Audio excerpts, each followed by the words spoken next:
আমাদের সঙ্গে সরাসরি রয়েছেন আমাদের প্রতিনিধি সৈকত। সৈকত, আজকের এই রুটটা সম্পর্কে আমরা জানাচ্ছিলাম দর্শককে, সেই রুটগুলো যে যে পয়েন্টগুলো রয়েছে সেখানে সেখানে এই মুহূর্তে সিকিউরিটি বা নিরাপত্তার ছবিটা কীরকম?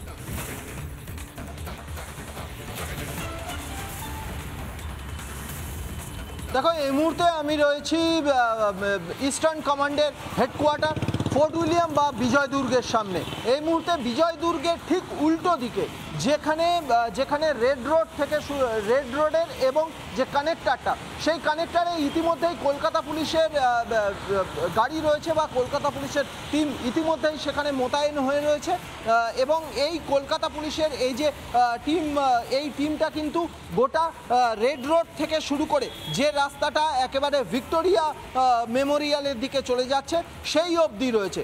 এবং প্রধানমন্ত্রী যেহেতু আসবেন আজকে, তাই রাস্তার চারিদিকে নিরাপত্তার জন্য কিন্তু এই রেড রোড চত্বর থেকে যে রাস্তাটা ভিক্টোরিয়ার দিকে চলে যাচ্ছে, দুটো লেন, অর্থাৎ ভিক্টোরিয়ার দিকে যাওয়া এবং ভিক্টোরিয়া থেকে রেড রোডের দিকে আসার দুটো লেনেই কিন্তু বাঁশ দিয়ে সেটাকে বাঁধা রয়েছে, অর্থাৎ একটা ব্যারিকেড করে দেওয়া রয়েছে।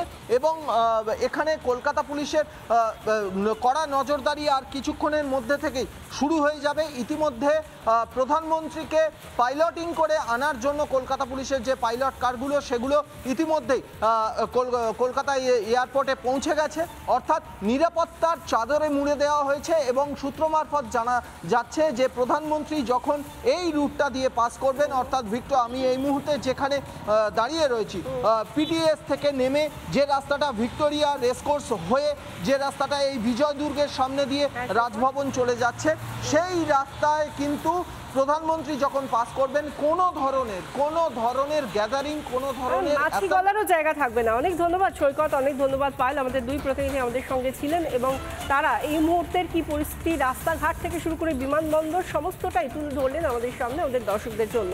এবার আসবো আমরা যে বিষয়টায়। আমরা জানি আগামীকাল কম্বাইন্ড কমান্ডার্স কনফারেন্স তার উদ্বোধন করতে আসছেন প্রধানমন্ত্রী, এবং সেই কারণেই আজ তিনি 5:35 বিকেলে তিনি অবতরণ করবেন দমদম বিমানবন্দরে। কলকাতায় আসছেন মোদি। কিন্তু কেন আসছেন?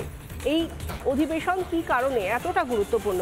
অপারেশন সিঁদুরের পর বিশেষ বৈঠক, সেনা ও কমান্ডারদের নিয়ে গুরুত্বপূর্ণ বৈঠক, পূর্বাঞ্চলীয় সদর দফতর বিজয় দুর্গে বৈঠক, অর্থাৎ ইস্টার্ন কমান্ডের যে সদর দফতর বিজয় দুর্গ, আগে যাকে বলা হতো ফোর্ট উইলিয়াম, সেখানে এই বৈঠকের উদ্বোধন করবেন।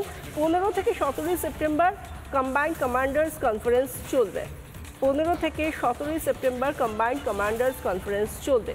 2025-এর এই কম্বাইন্ড কমান্ডার্স কনফারেন্স সেটা হতে চলেছে বিজয় দুর্গ বা ইস্টার্ন কমান্ডের সদর দফতরে।